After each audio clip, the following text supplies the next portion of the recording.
Lewis Cole, you guys.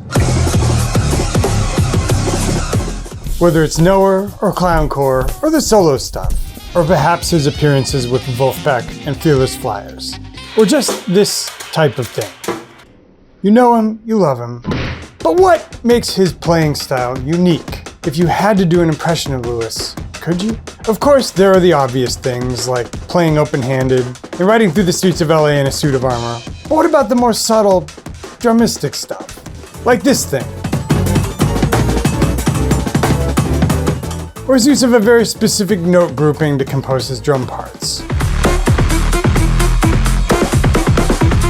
Or his technique. Luckily, that's what I'm here for.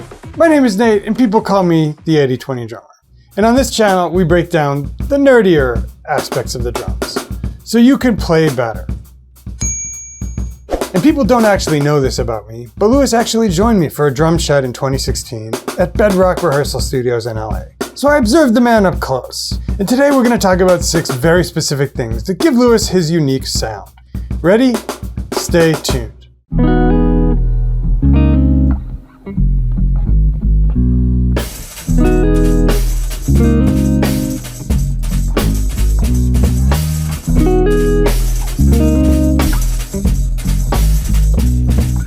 And folks, today's video is brought to you by me, the 80/20 drummer. Throughout this lesson, we're going to be talking about a number of Lewis Cole beats, Lewis Cole idioms that you might want to remember. But you do not need to pull out your parchment and your quill and transcribe them yourself. Nay, I say to you, because we've done that for you. You can get a free transcription that we've prepared by clicking the link below the player and telling us where to send it on the next page. That's it. On with the lesson. All right, thing 1 that makes Lewis Cole unique. The thing. Every so often, we hear Lewis break into his little breakbeat thing. It's this. Here's another example. And I've got 3 examples of me trying to play this for you. First is the bog standard 4-beat phrase.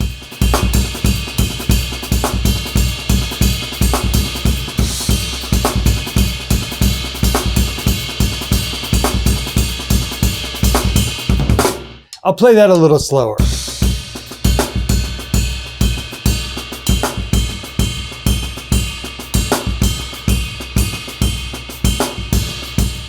Remember, this will be transcribed for you, and to get the transcription, just click below the player.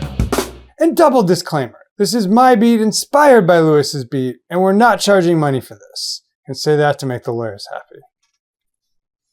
The next version is sort of the hemiola version, meaning that instead of just symmetrical phrases in 4, Lewis is making 2 phrases in 6 and 1 in 4. Here's a good example from real life. And here I am trying to play an impression. Bear in mind, these won't be exactly the same because Lewis does a million variations of this, but think of this as an average of some of those.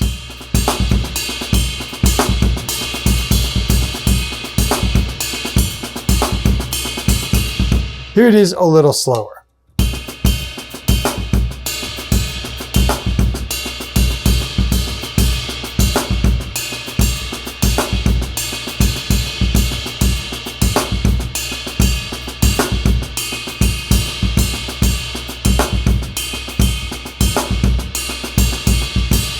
Finally, there's this version, from this live version of Knower's Overtime.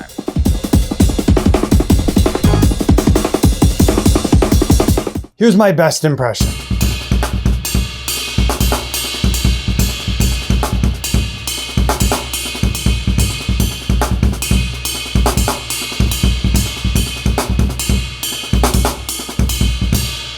And here it is a little slower.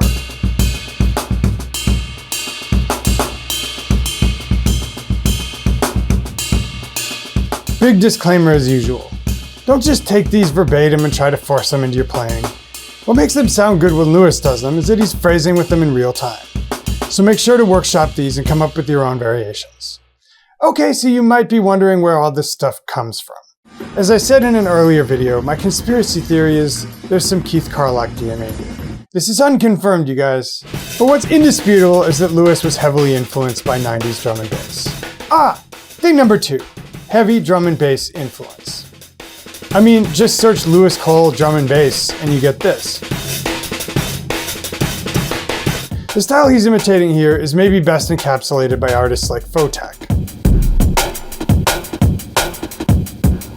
As Lewis made his way as a player and played more and more music, some of the really explicit drum and bass stuff was shuffled to the background, but it was always ready to come out when the moment was right.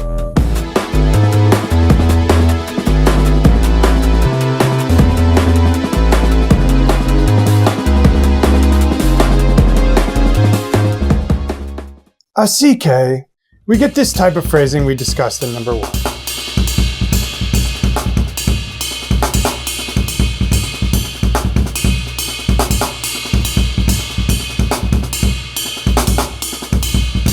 Actually, let's look at another example of Lewis from this viral drum solo clip.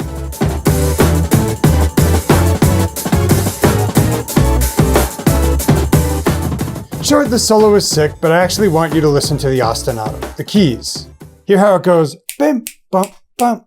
Let me slow that down and clap it for you. On my forehead, because I don't have a free hand. Bim, bump, bump.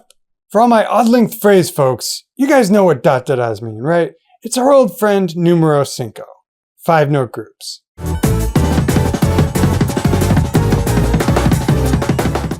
So that's our next one. Thing that makes Lewis unique, number 3. 5-note groups. The place I think these are most evident is in clowncore. What? Yeah, I'm going to go ahead and assume that it's Lewis in clowncore.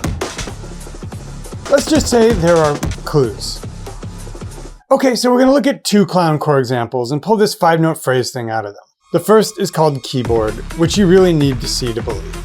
But we'll omit the opening and just go to the beat.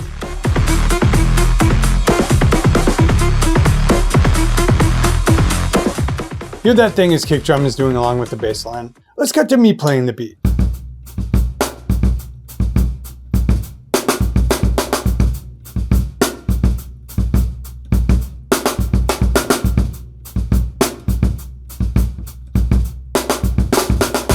Now I'll remove the snare and just play the kick drum notes and fill in the rest with the hats.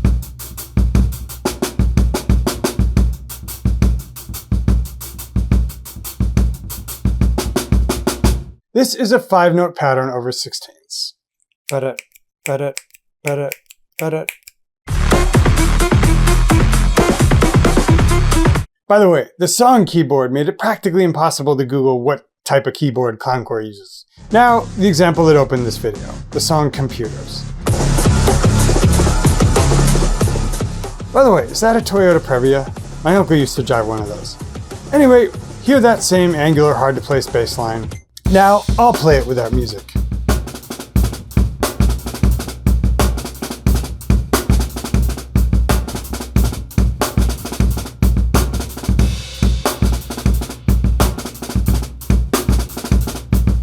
Now I'll play it slower.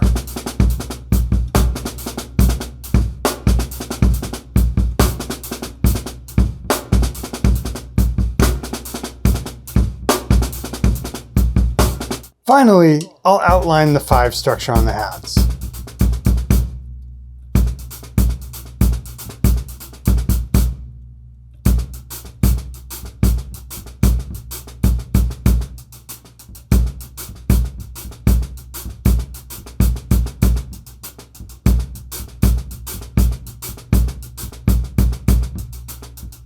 We get it, Nate. He plays a 5-a-diddle. Okay, just making sure you knew.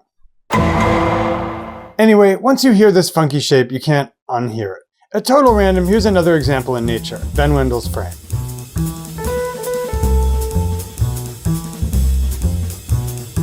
Okay, moving on.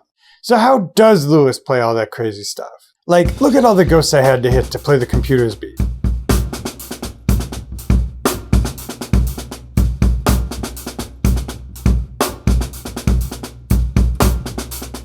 And here's Lewis again playing their drum and bass.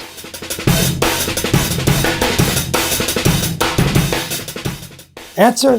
That Murray Spivack shit. Oh, reason 4 Lewis crushes. That Murray Spivack shit. Murray Spivack was a famous drum teacher who taught Louis Bellson and my ride or die, David Garibaldi. And also, at total random, more famous as a sound designer than he was as a drum teacher. Weird. Anywho, Spivack specialized in an approach that taught keeping the drumstick linear with the forearm and allowing the fingers to intersect it diagonally. Before I show you a clip of the great Gordy Knudsen talking about the range of motion that sort of technique gives you, let's peep another clip of Lewis. See how the stick is linear with the forearm and the fingers form kind of a copperhead snake shape? For reference, here's Spivack's student Garibaldi. That same German-style grip, but with the stick linear with the forearm. Okay, so what does this allow you to do? Among some other approaches, it allows a huge range of motion with only the fingers.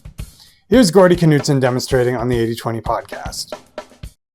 Since I'm trying to take advantage of the finger thing, the other concept I was doing was I like to think of this as a straight line, for this kind of thing, where this.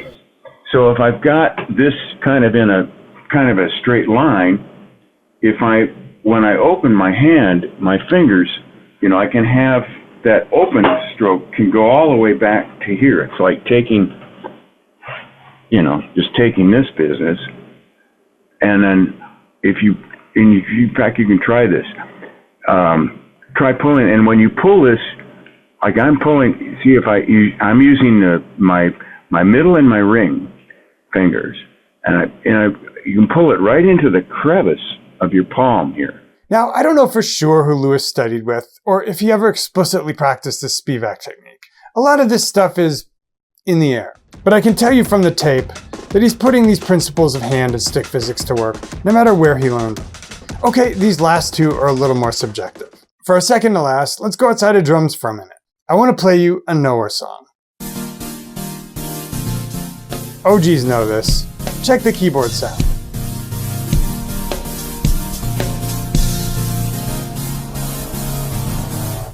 And here's that drum solo sample again.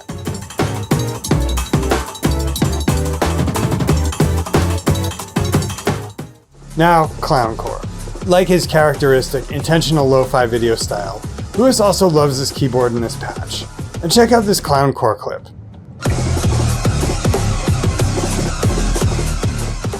It's clear that the keyboard is part of his instrument, like it's another drum, so I think we're on solid ground talking about it.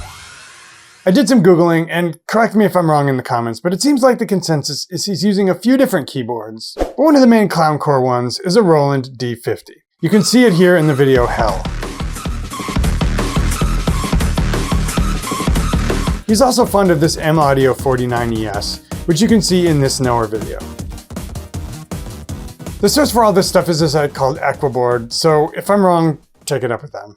Okay, ready for reason 6 for Lewis's unique sound? Reason 6 Lewis sounds so unique. His slightly ahead of the beat legato feel. I love this video with side-by-side comparisons of Lewis and my namesake, the other Nate Smith, playing with Wolfpack. If we watch Nate, he's very rooted.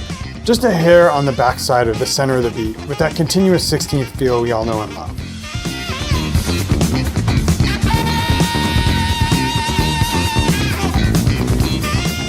If we watch Lewis play the same song, his beat has more of a half-note basis and feels slightly more on top of the beat.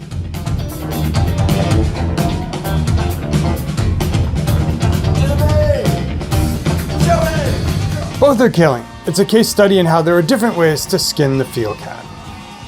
That sounded bad. Feel the skin cat. Edit that out! Okay, luckily he's gonna edit that out.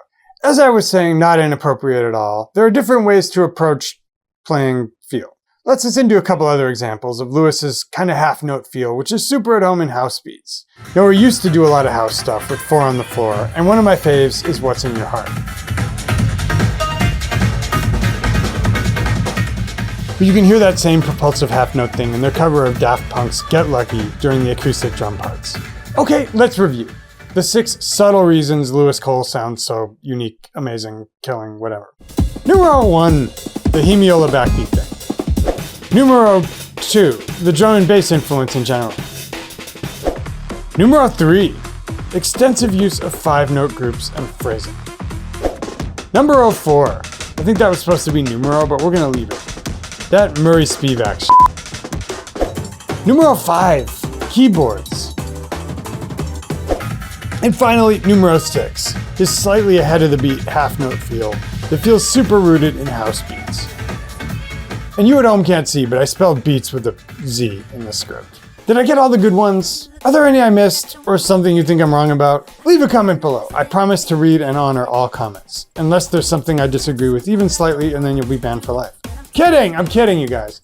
Anyway, did we do a thing here? One more reminder that if you want a completely free transcription of this, all the beats I played, you don't have to do it yourself. You can just get it by clicking the link below the player and entering in your email address on the next page. Dudes, it's been real. Always enjoy these. See you again real soon in another Lesson of the Week.